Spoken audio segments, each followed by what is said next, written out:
Shadow offers many helpers to compile and develop your app, but we only need to care about three methods. These are compile, watch, and release. Compile and watch are similar in scope. Both of them convert Clojure script code to JavaScript code based on the build target. The only difference is that watch recompiles each time a file on source path changes. The JavaScript code produced by both compile and watch is inspectable. That means it is not uglified or minified and can be read by you. The release method bundles the code for production. It applies advanced optimizations, minification, and uglification. Clojure script relies on Google's Clojure compiler, GCP, to transform CLJS to JavaScript. GCP is Google's in-house alternative for Webpack and was open-sourced over 10 years ago. All major Google apps, including Gmail, rely on GCP. We are ready to start our first build. We have set up our configuration, installed Shadow, and have created our namespace. Our main function is designed to print Hello World. To start Shadow Watch, we need to issue the watch command with a build target. This can be done using yarn shadow CLJS watch script. Script is the build that we have defined in Shadow configuration. The colon before script is optional. When you run the watch command for the first time, Shadow will install the required dependencies and start a server. You can see that Shadow compiles 76 files and started an ngrepl on port 9000. It also started a server on port 9630. We have learnt about ngrepl already. This other server is a web-based dashboard that gives you an overview of the builds and runtimes. At this point, your Clojure script code is compiled to a node script in build nodescript/core.js. You can inspect this code as it's just plain JavaScript, but it might not make sense. The node script target bundles everything into a single file, which allows for easy distribution at the cost of readability. However, we can simply run the compiled node script. You might notice that the process doesn't terminate. This is because Shadow is in watch mode. Watch mode allows for some hooks that can execute your code in node environment each time you make a change. For now, we can just close this process by pressing Ctrl+C or Command+C. Now let's go ahead and change core's CLJS. Let's print Hello World 2 instead of just Hello World. You should notice that as soon as you save the file, Shadow rebuilds the script. So far, the scripts we have built with watch were for development environment. The release command builds the script in production mode. It uglifies, minifies, and applies optimizations to JavaScript output. To build our script target, we can run the release command with script argument. Again, the colon is optional. If you try and run the script in Node again, the process will terminate. This is because the script was packaged for production use. Typing the entire build command can sometimes feel tedious. It's my personal practice to add these commands to npm scripts so they become easier to use. We can add the following shorthands to package JSON's script configuration. Now, instead of using yarn shadow watch script, we can use yarn w:\script, which is more present than the original version. Setting up a new Clojure script project with Shadow is simple but not easy.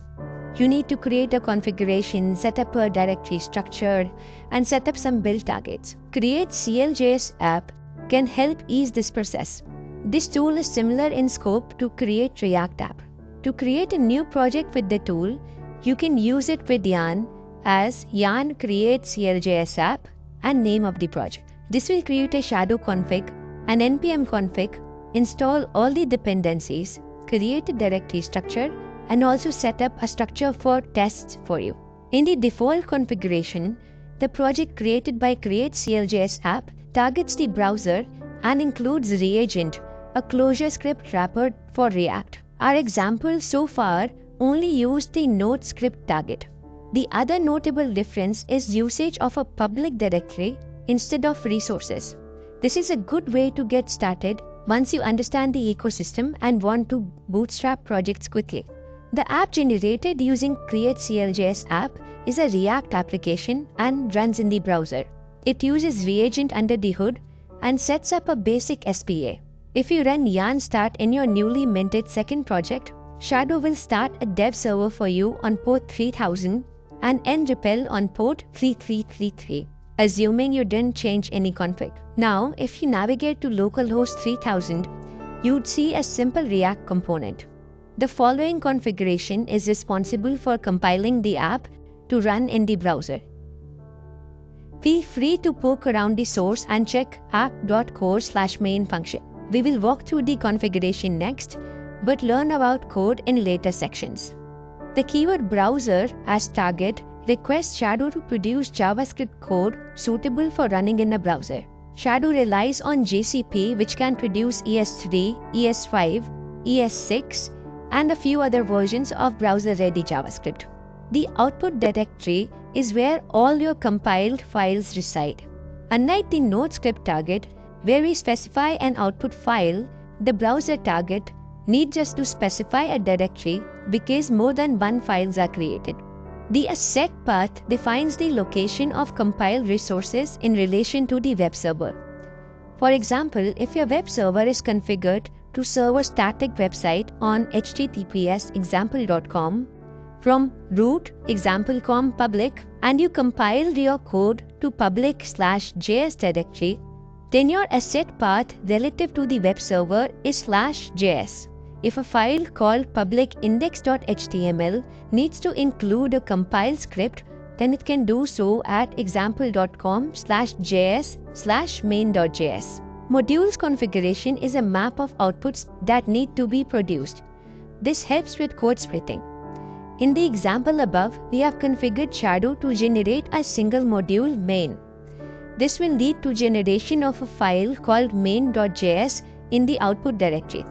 The inetfn option specifies a namespace qualified function that should run as soon as the module is loaded. For example, in a React app, we might want to call render as soon as the app loads. As the size of your app grows, you can split your output into multiple modules. Modules can also depend on each other. Shadow will compute the dependency graph and will try to push most code to the edges. The module configuration will become more easy to grasp as we use it. For now, just consider it as an option that puts your code into different baskets. Browser-based JavaScript needs some HTML. It might not be evident from the configuration, but if you check the public folder generated by create CLJS app, you'd find an index.html file. This file includes main.js, which was generated as a result of main module configuration. Did you notice the HTTP server running on port 3000? This was the courtesy of dev HTTP shadow config. Dev HTTP takes a port and a root directory and serves the content of that directory with index.html as the entry point. This ties the entire process in a loop. You start watching the app target using yarn start. Shadow compiles CLJS code to JavaScript and outputs to public JS directory. Dev server serves its directory on port 3000. We open the browser to check the output, and when you make changes, Shadow recompiles your application. In conclusion, we ran our first application and understood Shadow's fundamental APIs. We learned about automating the bootstrap process using Create Shadow CLJS app and studied Shadow's browser target. We also saw an auto-generated React application built using Reagent and established a dev workflow to tie everything together.